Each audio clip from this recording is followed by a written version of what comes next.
Bismillahirrahmanirrahim. Alhamdulillahi Rabbil Alamin. Allahumma salli ala Muhammadin wa ali Muhammad. Assalamu alaikum wa rahmatullahi wa barakatuh. Nous allons vous présenter, Inch'Allah, aujourd'hui 5 techniques qui ont été utilisées par les premiers savants sunnites afin de cacher la vérité sur la succession de l'imam Ali alayhi salam.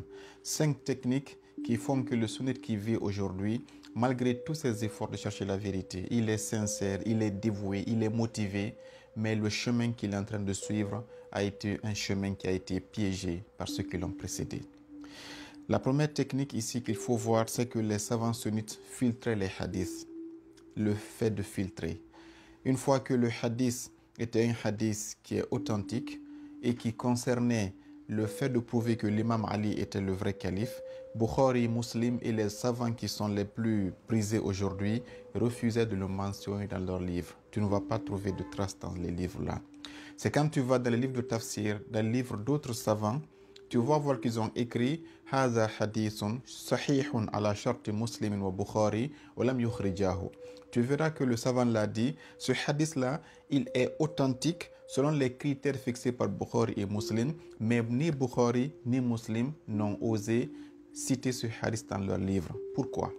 Parce que ça dérangeait le pouvoir en place. N'oubliez pas dans quel contexte et sous quel régime Bukhari et Muslim ont été rédigés. Il y avait des hadiths qui n'osaient pas écrire, soit parce qu'ils supportaient le régime, soit parce qu'ils avaient peur. Mais dans tous les cas, cela a eu des conséquences dévastatrices sur les sunnites qui cherchent la vérité. Quand le prophète dit « Aliyun khalifati min ba'di, Aliyun waliyu kulli mu'minin min ba'di », c'est authentique. Et les savants disent que c'est authentique selon les degrés qui sont dans Bukhari Muslim, mais ni Bukhari ni Muslim n'ont osé écrire ces hadiths. Donc retenez ça, le fait de filtrer les hadiths, le fait de ne pas les mentionner dans leurs livres. La deuxième technique utilisée, c'est le fait de couper le hadith. Le hadith peut être long, le prophète parle en haut d'un paragraphe donné et en bas il parle des Ahlul Bayt et du fait que Ali est son calife. Qu'est-ce que Bukhari fait? Il prend le hadith, il le coupe en deux. Il prend la partie dont le prophète ne parle pas de Ali, il met ça dans le hadith, dans son livre, et la partie qui est en bas, il ne le met pas. C'est si tu vas dans d'autres livres, tu retrouves le hadith dans son intégralité. Et là aussi, c'est une manipulation intellectuelle qui est très grave. Et ce qui est dangereux ici, une parenthèse, c'est que le prophète avait dit que nous, la Oumma du prophète, on va suivre la trace de ceux qui nous ont précédés, pas à pas. Vous vous souvenez de ça? Ne pensez pas qu'il s'agissait seulement des compagnons, il s'agit très précisément des intellectuels. Car pourquoi Dieu a maudit les Juifs et les chrétiens dans le Saint-Coran et les chrétiens? Il a dit que yaktumun al-haqq, ils cachaient la vérité. Ils changeaient les sens des versets de la Torah et de l'Évangile. Ainsi de suite, il y a au moins 3 à 4 techniques que les savants juifs ont utilisées. Les savants sunnites ont utilisé la même méthode pour cacher la vérité sur l'imam Ali alayhi salam. La troisième technique, c'est de cacher le hadith complètement. Comment est-ce qu'il le cachait? Il le cachait à travers 3 techniques. La première, c'est qu'il déplaçait le hadith. Et ça, c'est très dangereux. Le déplacement du hadith a causé ce qu'on appelle l'erreur la plus grave sur l'ablution, par exemple. Je vais vous citer un exemple très frappant. Allez voir dans Sahih al-Bukhari, le hadith numéro 5616. Lorsque l'imam Ali faisait ses ablutions, Bukhari dit que l'imam Ali, quand il prend l'eau, il lave son visage et sa main et puis il essuie sa tête et ses pieds. Ça, c'est ce que Bukhari dit. Mais vu que quand il dit que l'imam Ali essuie sa tête et ses pieds, ça allait être contraire au régime qui était en place, les califes qui avaient usurpé le califat de l'imam Ali. Qu'est-ce que Bukhari fait? Il remplace le mot essuyer sa tête par le mot wazakara.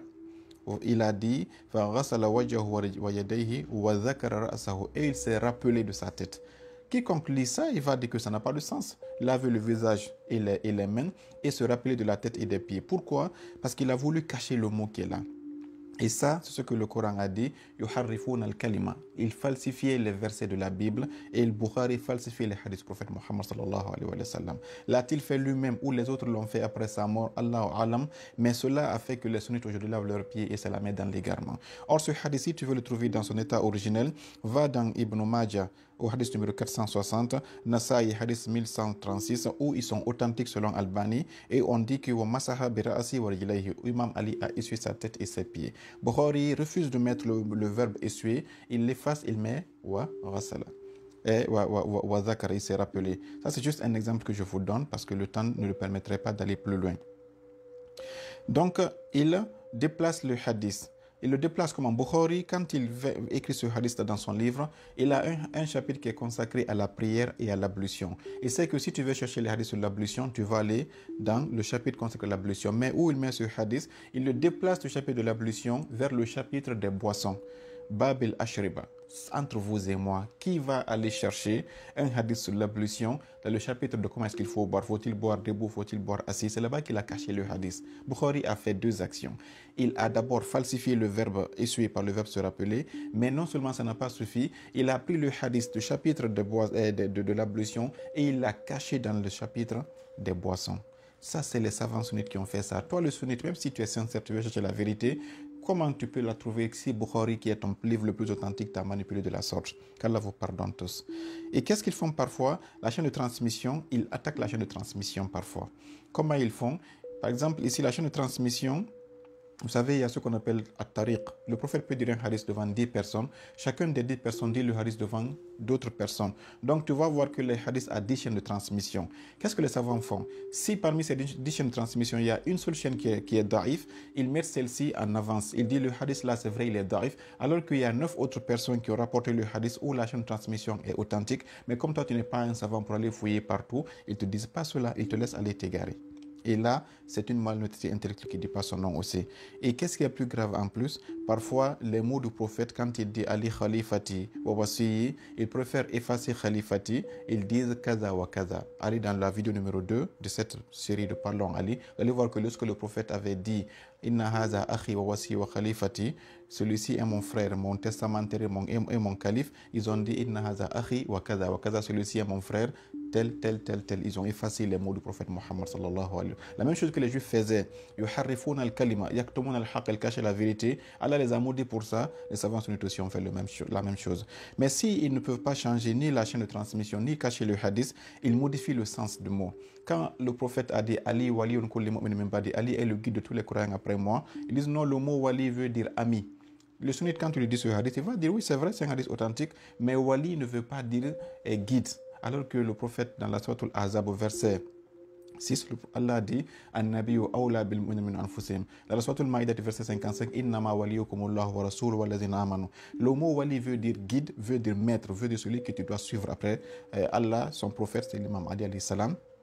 Allez voir la vidéo numéro 3, vous allez voir aussi que là, il cache le mot, quand le prophète a dit Man kuntu mawlahu faza ali mawlahu, le dernier pèlerinage qu'il a fait, il a réuni 120 000 compagnons, il a dit je vais mourir bientôt, mais ne vous inquiétez pas, quiconque j'étais son chef, Ali sera son futur chef, quiconque j'étais son guide, Ali sera son guide. Ils disent non, le mot mawla ici, le prophète veut dire seulement celui dont j'étais l'ami, Ali sera son ami après ma mort. Modifier le sens.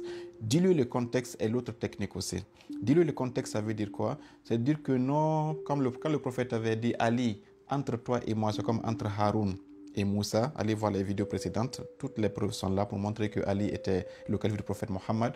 Ils disent que ce hadith-là, il est authentique. On ne peut pas attaquer son contenu. On ne peut pas diluer son sens. On ne peut pas le cacher. Donc, ils disent, on va entourer ce hadith de causes qui sont tellement basses. Ils disent quoi? Le prophète voulait partir au djihad. Il a pris tous les braves hommes. Il a pris les guerriers. Ali est resté avec les femmes et les enfants. Ali a couru de le prophète. Il a pleuré. Mohammed, tu m'as laissé dire. Le prophète, maintenant, pour le consoler, le caresser un peu, lui dire non, reste ici avec les femmes et les enfants, j'ai pas besoin de toi au djihad, mais pour te consoler, c'est comme quand Haroun était par rapport à Moussa, reste ici. Donc il cache un peu le contexte pour ne pas que dire que ce hadith-là est un hadith qui était un hadith solennel, officiel, qui voulait nommer Ali comme étant son calife. Ils disent non, c'est parce que Ali était fâché, parce qu'on a laissé avec les femmes. Un autre, c'est de dire que si on ne peut pas cacher le contexte, c'est de dire que Ali n'est pas le seul qui a ce privilège-là. Il faut aussi associer Abu Bakr Omar. Quand le prophète avait dit « Je suis la cité de savoir, Ali est la porte », ils disent que non, c'est pas grave. Si elle est la porte de la science du prophète Mohammed, Omar c'est les murs, Abu Bakr c'est le toit, Ousmane c'est le sol, Muawiyah c'est la serrure, etc. etc.